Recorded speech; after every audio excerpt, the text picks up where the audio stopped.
सर्वप्रथम मैं अपने दर्शकों और पूरे देशवासियों को स्वतंत्रता दिवस के उपलक्ष्य में हार्दिक शुभकामनाएं देते हुए हमारी सुरक्षा में लगातार तैनात कोरोना वॉरियर्स का तहे दिल से शुक्रिया अदा करना चाहता हूँ। अपने जज्बातों को भाषा की सहायता के साथ लयबद्ध तरीके में प्रदर्शित करते हुए कभी कोई आशिक अपने रूठे हुए यार को मनाते नजर आता है, तो कभी कोई नेता अपने विपक्षी पर तंज कसता नजर आता है, तो कभी कोई ना कोई किसी न किसी तरीके से कहीं ना कहीं इस कला का प्रदर्शन करता नजर आता है। मगर जिन्हें इस कला में महारत हासिल होती है उन्हें इस समाज में कवि या शायर का उच्च दर्जा दिया जाता है। ऐसा माना जाता है कि ज़माने की भीड़ से इनके ख्यालात और नज़रियात कुछ अलग और बहुत ही उम्दा होते हैं। जिस विषय पर सारी भीड़ सिर्फ फ्रंट व्यू से देखना पसंद कर रही होती है, उस मसले को कवि या शायर फ्रंट व्यू, टॉप व्यू और साइड व्यू से देखना पसंद करते हैं। तो वर्चुअल मुलाकात के पहले एपिसोड में मैं आप सभी के बीच आमंत्रित करना चाहता हूँ हिंदुस्तानी भाषा के जाने माने शायर श्रीमान वरुण आनंद जी का। नमस्कार, कैसे हैं आप? जी बहुत अच्छा। तो भाई साहब, मतलब सभी मेरे करीबी ये जानना चाह रहे थे कि रेखता तक का सफर कैसा, आप रेखता तक कैसे पहुंचे या उन्होंने आपको कैसे खोजा, इसके पीछे की क्या कहानी है? ये रेख्ता बहुत अच्छा काम करती है और बहुत ईमानदारी से काम करती है। ग्रुप्स में काम करना उनके यहाँ नहीं होता है ऐसा कुछ। वो उन्हीं को लेकर आते हैं जो सही में कुछ अच्छा कर रहे हैं। शायद मैं भी इस वजह से वहाँ पर पहुँचा कि कुछ उनको अच्छा लगा मुझ में, और फिर वो आप पर नज़र भी रखते हैं। उनकी जो टीम है पूरी रेख्ता की, उनके जो और लोग हैं वो पूरा साल में एक 2-3 दिन ये प्रोग्राम होता है, 3 दिन का इवेंट होता है, लेकिन वो पूरा साल यही काम करते हैं कि नए लोग कौन हैं, कौन अगली बार पढ़ सकते हैं, किनको पढ़ाया जाए जिससे रेख्ता का लेवल और ऊपर जाए। तो पूरी की पूरी टीम यही काम करती है, वो ढूंढती है लोग। जी बिल्कुल सही है। और लोग किन्हें पसंद कर रहे हैं, लोगों में क्या चर्चा है, किसकी चर्चा है, किसका नाम है, किसको लोग ढूंढ रहे हैं इंटरनेट पर या फेसबुक पर या इंस्टा पर, या पढ़ रहे हैं, या किसकी बात कर रहे हैं, किसको सुन रहे हैं, ये भी उनके नज़र में रहता है। कुछ कलाम होते हैं, कलाम जब कुछ आपका वायरल होता है, कोई बहुत ज़्यादा पसंद आता है, तो वो रेख्ता के लोगों तक भी पहुंचता है। वो सारी दुनिया तक पहुंच रहा है तो रेख्ता तक तो पहुंचेगा ही पहुंचेगा, वहाँ पर तो पहले पहुंचना चाहिए। तो वो इस तरह से नज़र रखते हैं आप पर। फिर वो ये भी देखते हैं कि क्या तलफ़्फ़ुज़ सही है, सिर्फ लिखने से ही बात नहीं होती, उच्चारण सही है आपका, आपकी अदायगी सही है, आपने पहले स्टेज किसी के साथ शेयर किए हैं या कोई स्टेज पर आपने परफॉर्म किया है या नहीं किया। तो वो ये सब भी देखते हैं, क्योंकि रेख्ता एक बहुत अच्छा प्लेटफॉर्म है। वो एकदम से ऐसे वहाँ पर किसी को भी नहीं खड़ा किया जा सकता, थोड़ा सा देखा तो जाता है। तो बस यही कहना चाहूँगा कि मेहनत है, पहले आपको मेहनत बहुत करनी पड़ती है। रेख्ता तो बहुत बाद की मील का पत्थर है, वो बहुत बाद में आता है। तो पहले वहां तक पहुंचने के बाद मतलब ये कई लोग लिखते हैं, लेकिन नहीं मतलब ये ड्रीम कम्स ट्रू वाली बात होती है वहां तक पहुंचना। बिल्कुल, ये एक सपने के सच होने जैसा है। आप इतने लोगों में, इतनी भीड़ में आप खड़े होते हैं और आप कुछ भी नहीं होते हैं जब आप स्टेज पर बैठते हैं। सिर्फ आप अभी पढ़े नहीं होते हैं, और जब आप पढ़ के नीचे उतरते हैं तो बहुत सारे लोग होते हैं आपके साथ, फ़ोटो लेना चाहते हैं, आपका ऑटोग्राफ लेना चाहते हैं, आपसे मिलना चाहते हैं, आपके लिए खड़े होते हैं लोग। तो बड़ा अलग तरह का एक एहसास रहा कि यार ये 2 घंटे में कैसे लाइफ बदल जाती है इंसान की। अगर इंसान में कुछ हो करने का, एक जज्बा हो, तो बहुत बदल जाती है वो ज़िंदगी आपकी 2-3 घंटे में। तो ऐसा मेरे साथ हुआ, एक सपने के सच होने जैसा है। और बहुत कम ऐसा हो पाता है कि हम मेहनत करते हैं और इतनी जल्दी रिज़ल्ट हमें मिलता है। तो मुझे रिज़ल्ट, वैसे तो मैं 10 साल से शायरी कर रहा हूँ, लेकिन जो सही शायरी जो मैंने सीखने के बाद की है वो अभी मुझे 3-3.5 साल हुए हैं। तो इसमें ही मुझे ये रिज़ल्ट मिला है, और रेख्ता तक का जो सफ़र है वो ऐसे ही तय हुआ है। बहुत बधाई हो सर कि आपकी सफलता, आपकी मेहनत आपके रंग लाई। बहुत शुक्रिया। मैं अपने दर्शकों को एक बात बताना चाहूँगा कि वरुण भाई साहब बहुत ही विनम्र और जिंदा दिल इंसान है। क्यों ये मैं कह रहा हूँ, क्योंकि ये मेरा खुद का एक्सपीरियंस है। क्योंकि जब हम वर्चुअल मुलाकात की पहल कर रहे थे और किसी किसी भी एक नए बैनर के साथ हाथ रखना एक बहुत बड़ा रिस्क होता है अपने आप में, और ये अपने आप में एक जिंदा दिली का प्रमाण है कि वरुण भाई साहब ने हमारे पहले एपिसोड के लिए हामी भरी। तो मैं इसके लिए पूरी टीम के साथ और अपने लिए अपने तरफ से तहे दिल से शुक्रिया अदा करना चाहूँगा वरुण भाई साहब आपका। होती है आदर्श भाई के जो भी काम कर रहा हो साहित्य के लिए या कलाकारों के लिए, मुझे बहुत अच्छा लगता है। लेकिन कुछ लोग ऐसे भी होते हैं जो सिर्फ अपने फ़ायदे के लिए ये चीज़ करते हैं, उनमें कोई उनके अंदर कोई इज्जत नहीं होती है किसी के लिए, सिर्फ अपने स्वार्थ के लिए ये चीज़ करते हैं, तो उनसे भी थोड़ा सा बचना पड़ता है। लेकिन आपको मैंने देखा कि आप बहुत अच्छा काम कर रहे हैं और शुरुआत है आपकी, तो मैं साथ देने के लिए तैयार हुआ कि चलिए सफ़र का आगाज़ तो किया जाए। आगे आगे आपको मेरी शुभकामनाएं मेरी तरफ से, और आप बहुत आगे जाएं और ये वर्चुअल मुलाकात भी बहुत आगे जाए। बहुत बहुत शुक्रिया भाई साहब। अगर अक्सर ऐसा होता है कि कई शब्द जनता के लिए बाउंसर साबित होते हैं, जो अक्सर हमको देखना पड़ता है कि सबटाइटल की आवश्यकता पड़ती है। तो आप एक फ्लो में रहते हैं, उसके बाद अचानक आप एक शब्द लेते हैं, फिर एक्सप्लेन करना पड़ता है आपको, जहाँ पर एक लय टूटता है और एक मेरे को लगता है कि ये बुरी बात होती है कि शायद हम समझ नहीं पाते हैं, और आपके भावनाओं के साथ फिर जज्बातों के साथ कि आपको भी समझौता करना पड़ता है शब्दों को लेकर, क्या इससे आपकी शायरी में फर्क पड़ती है? लेकिन शायरी एक ऐसी चीज़ है कि अगर आप मुश्किल लफ्ज़ भी ले लें, कभी कभी ऐसा होता है कि आप मुश्किल लफ्ज़ भी ले लेते हैं तो तब भी आपका शेर जो लोग सुनने वाले हैं वो समझ जाते हैं। मेरे साथ ऐसा हुआ है, जब मुझे भी बहुत ज़्यादा ज्ञान नहीं था लफ्ज़ों का, मेरे साथ भी ऐसा होता था, मैं शेर समझ जाता था कि शेर का मफ़हूम क्या है। लफ्ज़ समझ नहीं आया उसको बाद में हम पता कर लेंगे, वो इस तरह से होता है। मैं आपको एक शेर सुनाता हूँ, वो है कि फ़कीर, औलिया, शायर, मतीन लोगों से मिला जुला करो इन बेहतरीन लोगों से। अब ये एक मतलब है। एक शख्स ने मुझे ये गज़ल भेजी कि मैंने आपकी गज़ल 250 लोगों तक ये शेयर की है कम से कम। मैंने कहा बहुत अच्छी बात है। कहते इसके दोनों मतलब मुझे बहुत पसंद आए हैं और समझ भी आए हैं, लेकिन मुझे औलिया और मतीन का मतलब समझ नहीं आया है। लेकिन फिर भी उनको शेर समझ आया है कि वो किसी से मिलने की बात कर रहे हैं कि इन बेहतरीन लोगों से मिला कीजिए। तो कहते औलिया का मतलब और मतीन का मतलब आप बस मुझे बता दीजिए। वैसे आपकी शायरी मुझे ये बहुत पसंद आई है। तो ये होता है, उनको शेर समझ में आ गया, उनको पसंद भी बहुत आई, उन्होंने 200-250 लोगों तक शेयर भी कर दी, ठीक है, लेकिन वो फिर भी मुझसे मतलब पूछ रहे हैं। तो ऐसा होता है कि आप कभी कभी मजबूरन आपको औलिया का मतलब संत, फिर मैंने उनको बताया, मतीन का मतलब गंभीर लोग जो होते हैं, संजीदा लोग होते हैं वो। तो उन्होंने कहा हाँ ठीक है, मैं जो जैसा सोच रहा था वैसा ही ये मतलब निकला। आपने जो बताया तो मैं कुछ भी अलग नहीं सोच रहा था, यही मैं सोच रहा था कि ऐसा ही कुछ होगा। तो इस तरह से अगर आप लफ्ज़ यूज़ करते हैं कभी कभी मजबूरन, और जहाँ तक मेरी बात है मैं बहुत कम लफ्ज़ ऐसे यूज़ करता हूँ कि यूथ को जिससे कोई प्रॉब्लम ना हो, उसको जो लुगत ना खोलनी पड़े, किताब ना खोलनी पड़े कि भाई इसका मतलब क्या है देखें, या कहीं गूगल पे सर्च ना करनी पड़े। तो अगर ऐसी शायरी आप करते हैं तो फिर वो उस्तादाना शायरी है, वो उस्तादों को समझ आती है, उस्ताद लोग उस पर दाद भी देते हैं आपको।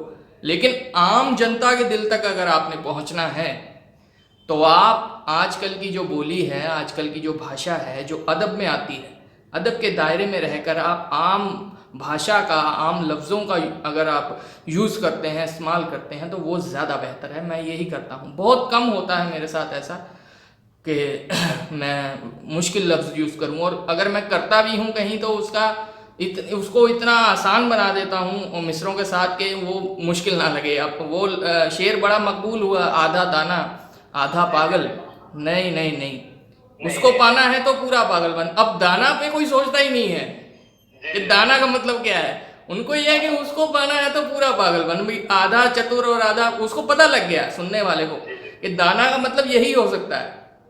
अगर वो आधा पागल कह रहे हैं तो आधा उसका ऑपोजिट क्या होगा, होशियार, समझदार, चालाक। तो वो इस तरह से अगर आप यूज़ करते हैं तो बात बन जाती है। तो आपको लगता है कि भाई साहब की भाषा में रूढ़िवादिता अब उतनी ज़रूरत नहीं है, कि हम हल्का फुल्का समाज की दरकार है कि हम थोड़े फ्लेक्सिबल हो सकते हैं चीज़ों पर? अगर आप आजकल की भाषा इस्तेमाल नहीं करेंगे तो आप आने वाले 40-50 सालों तक नहीं रह पाएंगे। शायरी के ज़रिए आप लोगों के बीच नहीं रह पाएंगे, क्योंकि आज की जो जनरेशन है वो तो फ्रेंच सीख रही है, स्पेनिश सीख रही है। आप उर्दू के वो लफ्ज़ लेकर आ रहे हैं जिससे उनको कोई राब्ता नहीं है।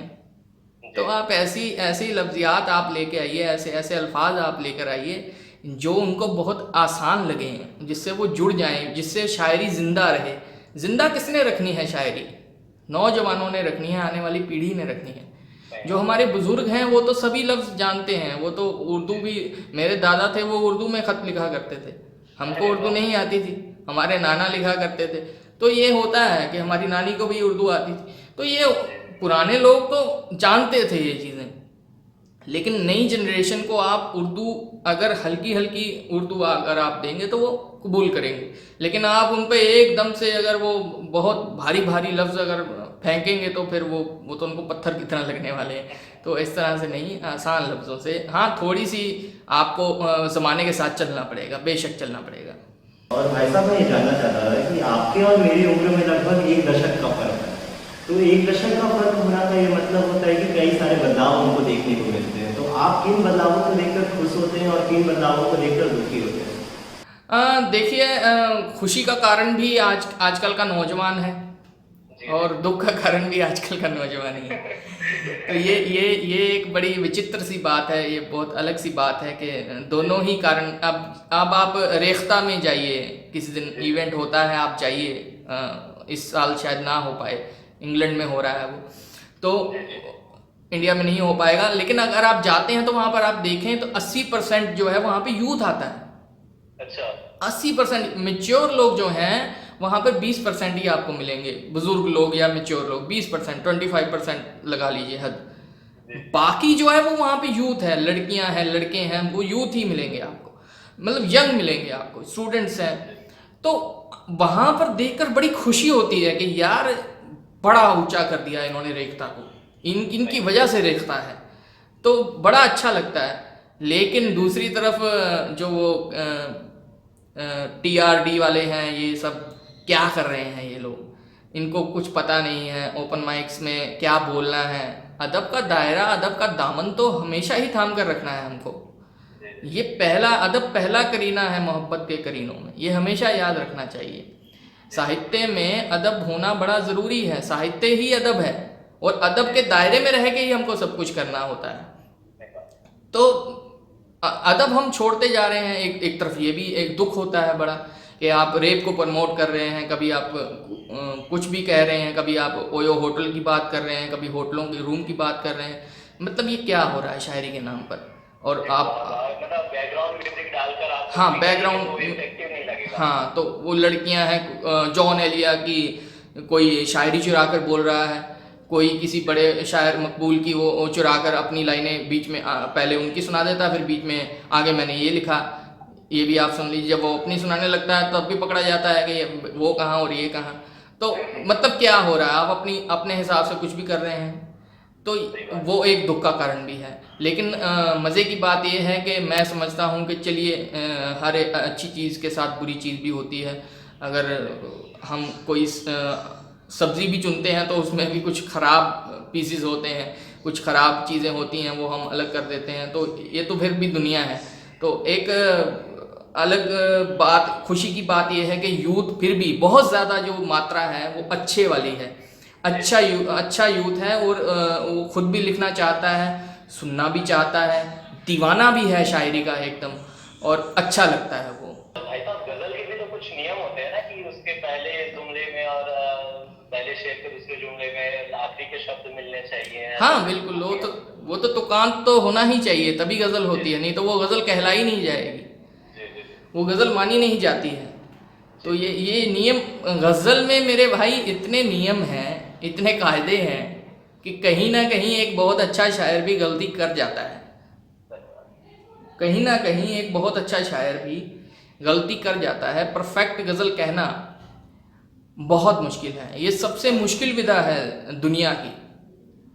और भारत के बारे में तो मैं कह सकता हूँ कि भारत में जितनी भी विधाएं हैं लेखन में, उसमें सबसे मुश्किल विधा अगर कोई है तो वो गज़ल है। कहानी लिखना बड़ा आसान है, अगर मैं आपको कहूँ तो आप भी लिख लेंगे कहानी, सही है। नज्म लिखना भी बहुत आसान है, वो भी आप लिख लेंगे। लेकिन अगर मैं आपको कहूँ कि आप गज़ल लिखिए तो अच्छों के पसीने छूट जाते हैं गज़ल लिखने में। नहीं बात है भाई साहब, मैं भी बचपन से कोशिश कर रहा हूँ, नज्म लिखे हैं, कविताएं लिखे हैं, लेकिन गजल अभी तक एक भी पूरी गज़ल में आदर्श इतने इतने कायदे कानून हैं, इतनी चीज़ें देखनी पड़ती हैं, इतनी चीज़ों से बचना पड़ता है। यूँ समझ लीजिए एक गुलिस्तान है जिसमें फूल नहीं है, सारे कांटे ही कांटे हैं, और अपने दामन को बचाकर वहाँ से गुजर कर आपको एक फूल लेकर जाना है। तो ये चीज़ें हैं। तो अब आप कितना दामन को बचाएंगे? आप अपने बच कर निकलना है वहाँ से। जो लोग बच कर जो बिल्कुल, हवा चलेगी तो आपका दामन लहराएगा और अटक जाएगा कांटों से, कहीं ना कहीं तो अटकेगा ही। तो ये गज़ल है, ये गज़ल है। गज़ल की खूबसूरती ऐसे ही नहीं आ जाती। गज़ल एक औरत का नाम रिलेटेड किया गया है उससे, कि गज़ल एक औरत को कहा गया है, और उसकी खूबसूरती मतला उसका चेहरा है, और जब मक्ते पर आते हैं हम तो वो उसके पाँव हैं, मेहंदी लगे पाँव हैं। तो उसकी खूबसूरती बरकरार रहनी चाहिए मत्ते से लेकर मक्ते तक। और गज़ल वो औरत है जिससे आप इश्क कर सकते हैं, उसका बलात्कार नहीं कर सकते आप। तो जब आजकल तो बलात्कार करने वाले भी बहुत हैं गज़ल से, लेकिन गज़ल से जब इश्क करने लगते हैं आप, तब गज़ल होती है, तब लोगों को मुतासिर करती है वो गज़ल। तो शायरी से मोहब्बत करना बहुत बड़ी चीज़ है, बहुत अहम चीज़ है। और गज़ल तभी आप पर मेहरबान होती है जब आप गज़ल पर मेहरबान होना शुरू होते हैं।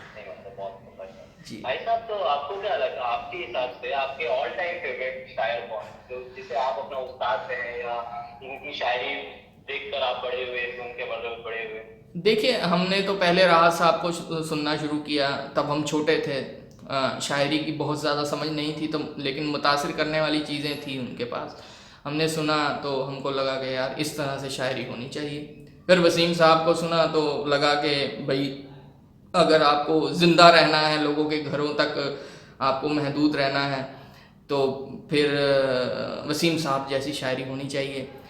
फिर मुनव्वर राना साहब को सुना तो ऐसा लगा कि अगर आपको जज्बाती तौर पर कुछ अपनी बातें कहनी है, रिश्तों से जुड़कर कुछ कहना है, तो आपको इस तरह की शायरी करनी चाहिए। तो तय नहीं कर पाए कि क्या करना चाहिए हमको असल में।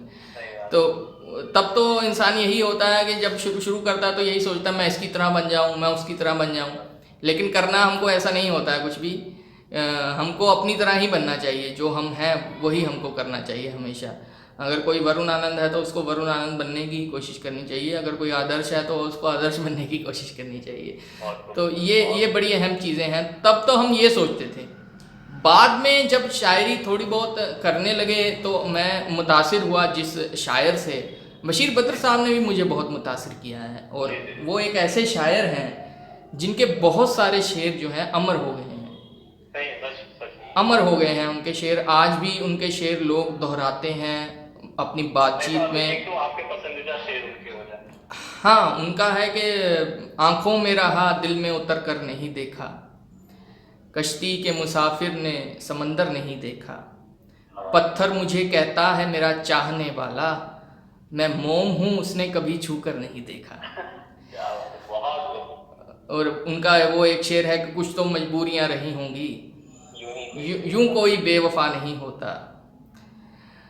और बहुत सारे उनके शेर हैं ऐसे कि जो याद रखे जाते हैं। उजाले अपनी यादों के हमारे साथ रहने दो, न जाने किस गली में ज़िंदगी की शाम हो जाए। कितना आपने सुना होगा इस शेर को, बहुत ज़्यादा सुना गया है, फिल्मों में भी आपने इसको सुना होगा। यूं बातचीत करते करते लोग ये शेर बोल देते हैं। ये शायर इस तरह से ज़िंदा रह जाता है। ये होना चाहिए, ये सीखना चाहिए हमको, ये करना चाहिए। शायरी कहनी, गज़ल कहनी, मुशायरे में गए, मुशायरा लूट लिया, वो बातें तो होती रहती हैं। हालांकि वो भी बहुत मुश्किल है, लेकिन वो मैं समझता हूँ कि बहुत बड़ी बात नहीं है। अगर आपको लोगों के दिलों में ज़िंदा रहना है तो लोगों के साथ जुड़ना पड़ेगा, लोगों की बात कहनी पड़ेगी आपको। इन शायरों ने कही है। उसके बाद जिस शायर ने मुझे मजबूर किया कि किस तरह से शायरी करनी चाहिए, वो अब्बास ताबिश साहब हैं। पाकिस्तान के शायर हैं ये, और बहुत अच्छे शायर हैं। इन्होंने मुझे अपनी शायरी से बड़ा मुतासिर किया। और मैंने ये सीखा कि किस तरह से छोटी छोटी बातों को बड़े बड़े शेर में तब्दील किया जा सकता है, बड़े बड़े अशार में तब्दील किया जा सकता है। मैंने इनसे सीखा तो बड़ा मुतासिर हुआ मैं इनसे भी। इनका भी शेर है कि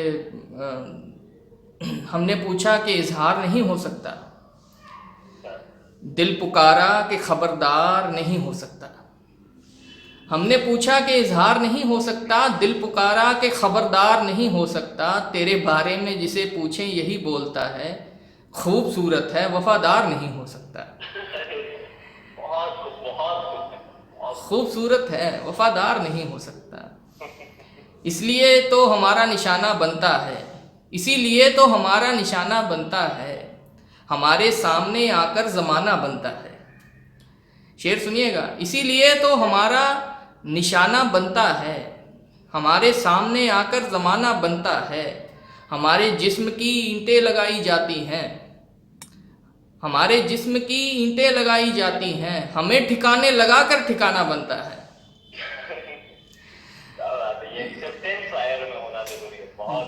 तो इस तरह से आप हकीकत के साथ जुड़कर जब अपनी गज़ल कहते हैं, शायरी करते हैं, तो उससे अच्छी बात मैं कहता हूँ कुछ भी नहीं है, कुछ भी नहीं है आपकी ज़िंदगी के लिए, आपकी शायरी के लिए।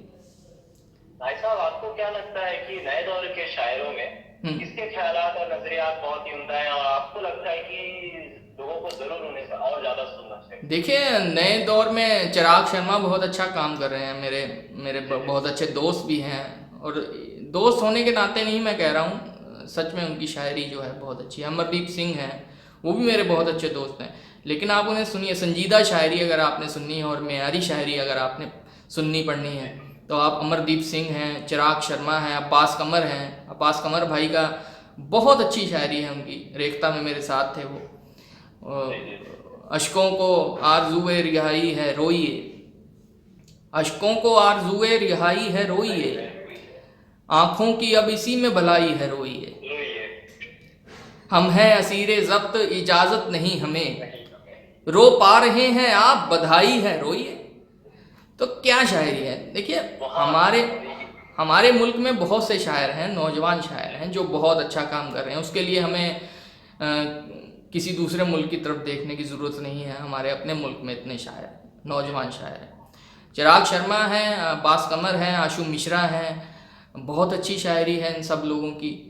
और यूं ही नहीं, रेख्ता में बाल मोहन पांडे हैं, एक नया लड़का है, बिल्कुल आने वाले वक्त में रेख्ता में ज़रूर वो पढ़ेगा, आपको दिखेगा वो नाम, आप उसे सुनना। बाल मोहन पांडे, बहुत अच्छी शायरी, उर्दू शायरी। नाम से आपको लगता होगा कि हिंदी का कोई कवि है, लेकिन उर्दू शायरी, और बहुत अच्छी शायरी है। तो ये इनको पढ़ना चाहिए इन लोगों को, ये बहुत मुतासिर कर रहे हैं। इस्माइल राज भाई तो हमारे हैं ही हैं, उनको तो माशाल्लाह सुना ही होगा सबने। तो ये सब लोग बहुत अच्छा काम कर रहे हैं। आने वाली मतलब बहुत सारा टाइम इनका है, बहुत सारा वक्त इनका है आने वाला। भाई साहब, एक शेर है मंसूर फाइज साहब की, दोस्तों वक्त की ज़रूरत है, दोस्तों वक्त की ज़रूरत है, फिर बनाए नया समाज कोई।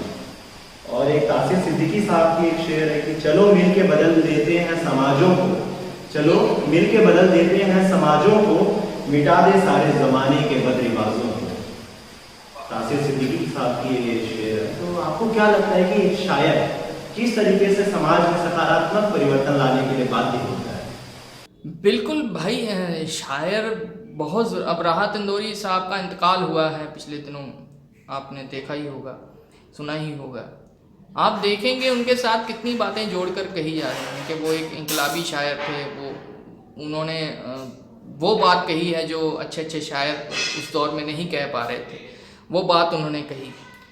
तो एक तरह का परिवर्तन वो लेकर आए थे शायरी में भी, और सियासत को भी उन्होंने बताया था कि आप क्या गलत कर रहे हैं और क्या हमें नापसंद है, आपका जो किया हुआ कुछ भी काम है वो हमें मंजूर नहीं है। तो शायर का हर दौर में बड़ा रोल रहा है, बहुत बड़ा रोल रहा है परिवर्तन लाने के लिए, लोगों को जगाने के लिए, और ये बताने के लिए सरकार को या सियासत को कि आप क्या सही कर रहे हैं, क्या गलत कर रहे हैं, किससे लोगों को परेशानी हो रही है। आवाम की आवाज़ बनता है शायर, लोगों की आवाज़ है शायर।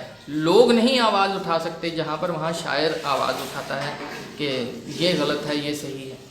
तो ये चीज़ें बड़ी अहम हैं कि तब्दीली आती है शायरी से। शायरी ने हर दौर में आप देखेंगे तो आज़ादी जब हमें लेनी थी, आज 15 अगस्त है, और उसमें बहुत सारे कवियों का, शायरों का योगदान रहा है। उन्होंने अपनी कलम से जहाँ जहाँ सरकार को वो अंग्रेज़ सरकार को टक्कर दे सकते थे या उनको खरी खरी सुना सकते थे, वहाँ पर उन्होंने अपने कलम से भी उनको नज़ारे दिखाए हैं अच्छे अच्छे, और ये मजबूर किया है उन्होंने सरकार को कि आप जो कर रहे हैं वो गलत कर रहे हैं, हम इसका विरोध करते हैं। तो शायरी तो क्रांति लाती है, शायरी बदलाव लाती है, बड़ा ज़रूरी है ये, और लाती रहेगी। हर अच्छा शायर समाज में बदलाव लाता रहेगा, हमेशा लाता रहेगा। भाई साहब, तो आपके राहत साहब आपके बहुत ही ज़्यादा प्रेरणादायक रहे हैं आपके लिए, तो और पूरे देश के लिए, पूरे मुल्क के लिए, पूरे विश्व में उन्होंने जहाँ जहाँ हिंदुस्तानी भाषा समझी और बोली जाती है वहाँ राहत साहब का नाम हमेशा स्वर्णिम अक्षरों के साथ, एक अदब के साथ ही लिया जाएगा हमेशा। तो आपकी कभी मुलाकात हुई थी उनसे, या कभी किसी मुशायरे में या कहीं? मैंने उनको सुनने वालों के बीच में, सामीन के बीच में बैठकर सुना तो ज़रूर है, 2-3 दफ़ा सुना है, लेकिन लेकिन मैं उनसे मिल नहीं पाया, कभी तस्वीर नहीं खिंचा पाया। और लुधियाना भी वो 1-2 दफ़ा आए, मैंने उन्हें सुना, लेकिन मैं उनसे मिल नहीं पाया। अब इतना अच्छा हो गया था सब कुछ कि मैं आपकी मोहब्बतों की बदौलत उनके साथ मुशायरा पढ़ने के काबिल हुआ क्या कि हमारा शायद 23 या 24 मार्च को एक यहाँ पे यूनिवर्सिटी है जालंधर में, वहाँ पर राहत साहब ने भी आना था और 2 दिन शायर और थे, मध्यम सक्सेना भाई भी थे हमारे साथ। तो हुआ ये कि उससे पहले ही लॉकडाउन हो गया, तो वो प्रोग्राम जो है वो ऐन वक्त पर वो कैंसिल हुआ प्रोग्राम। वो मेरी पहली मुलाकात होती उनसे स्टेज पर, लेकिन नसीब, अगर आपके नसीब में कोई शख्स नहीं है तो नहीं है, तो ये हमारी बदनसीबी है कि मुझे तक इतना अफसोस हुआ कि अरे यार, मतलब होता है।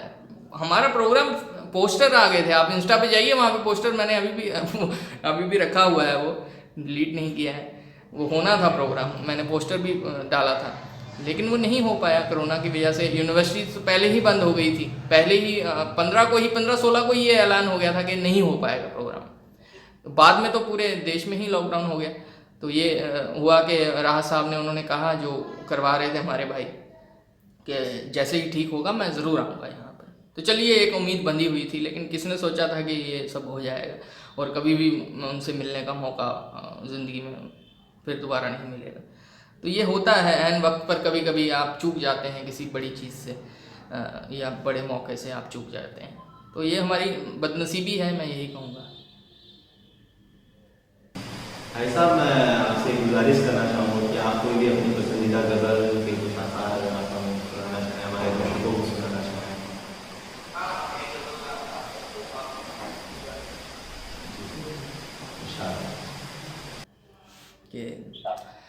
अपनी आँखों में भरकर ले जाने हैं, अपनी आँखों में भरकर ले जाने हैं, मुझको उसके आंसू काम में लाने हैं।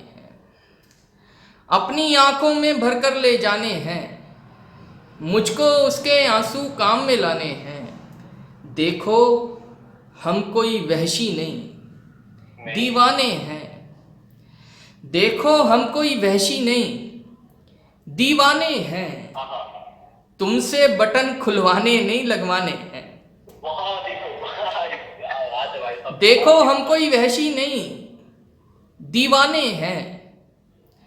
तुमसे बटन खुलवाने नहीं लगवाने हैं। हम तुम एक दूजे की सीढ़ी हैं जाना, हम तुम एक दूजे की सीढ़ी हैं जाना। बाकी दुनिया तो सांपों के खाने हैं, बाकी दुनिया तो सांपों के खाने हैं। और पाकीज़ा चीज़ों को पाकीज़ा लिखो, पाकीज़ा चीज़ों को पाकीज़ा लिखो। मत लिखो उसकी आंखें मैखाने हैं। खाने हैं, क्या बात है, क्या बात है, बहुत ही उम्दा भाई। मत लिखो उसकी आंखें मैखाने हैं। और शेर है कि उसकी नजरें पड़ते ही सब नाचेंगे। वाह। उसकी नजरें पड़ते ही सब नाचेंगे। मुझको बस दीवार पे मोर बनाने हैं। अरे वाह। मुझको बस दीवार पे मोर बनाने हैं। और आखिरी शेर है इसका कि शहरों की रौनक में कितनी उदासी है। शहरों की रौनक में कितनी उदासी है। इससे अच्छे तो अपने वीराने हैं। वाह। इससे अच्छे तो अपने वीराने हैं। अपनी आंखों में भर कर ले जाने हैं। बहुत मुझको उसके आंसू काम में लाने हैं। बहुत बहुत शुक्रिया बहुत शुक्रिया वरुण भाई साहब। मैं जी, बहुत शुक्रिया आपका। जी, हाँ, तो आप बताइए, आपको हमसे बात करके कैसा लगा, कैसा रहा वो सिलसिला? बहुत बहुत अच्छी गुफ्तगू रही आपके साथ, बहुत अच्छा लगा। बहुत अच्छे सवाल आपने पूछे। मैं चाहता हूँ कि ये जो आपने सवाल पूछे हैं और इसके जो जवाबात हैं वो सीखने वालों के काम आए और वो कुछ इससे अपना सुधार कर सकें, आगे बढ़ सकें, समझ सकें, सीख सकें। जी भाई साहब, हमारी भी वही कोशिश है कि जी हम बिल्कुल जिस बिल्कुल प्लेटफॉर्म पर उतर रहे हैं, जिस प्लेटफॉर्म में हम उतर रहे हैं, वहाँ पर वायरल हमें नहीं होना है। क्योंकि बिल्कुल ऐसी ऐसी भद्दी चीजें वहाँ पर वायरल होती हैं, तो हमें वायरल नहीं हो रहा है, हम क्वालिटी देने में भी नहीं सकेंगे। बहुत पूरी अच्छी बात, कोशिश रहेगी। बहुत अच्छी बात है। ये होना चाहिए और बहुत अच्छा आपने कदम उठाया है। और देखिए, अच्छी चीज़ को करने वाले बहुत कम हैं और अपने स्वार्थ के लिए बुरी बुरी चीज़ों को वायरल करने वाले लोग बहुत बैठे हैं इंटरनेट पर। आप अच्छा काम कर रहे हैं, अच्छी सोच है आपकी और ऊपर वाला आपको बहुत कामयाबी दे। मेरी शुभकामनाएं आपके साथ हैं। बहुत बहुत धन्यवाद रोहन भाई साहब आपका, पूरी टीम के सब तरफ से, और मैं अपने लोगों से आपका बहुत ही ज़्यादा आभारी हूँ कि आप हमारे पहले एपिसोड में आकर इसे सफल बनाने में आपका बहुत अहम योगदान है। और मैं बहुत ही जल्द आपसे मिलना चाहूँगा कि कभी भी अगर मेरी मुलाकात हो तो मैं ईश्वर से प्रार्थना करता हूँ कि आपसे जल्द मैं मिल पाऊँ, एक बार फिर हम सामने बैठे हों और वर्चुअल मुलाकात ही हो, असल मुलाकात में तब्दील हो सके। बिल्कुल ज़रूर होगी इंशाल्लाह। ये वबा का दौर है, जो ये टले और हम सब एक दूसरे से मिल सकें, मेरी भी खुद की ये ख्वाहिश है। और ज़रूर आप सबसे मुलाकात होगी। आप सब बहुत मोहब्बत करने वाले लोग हैं, ज़रूर मुलाकात होगी आप सबसे। बहुत बहुत धन्यवाद। मैं आपकी कीमती वक्त के लिए बहुत ज़्यादा मेहरबान हूँ। धन्यवाद। बहुत शुक्रिया, शुक्रिया, बहुत बहुत शुक्रिया आपका।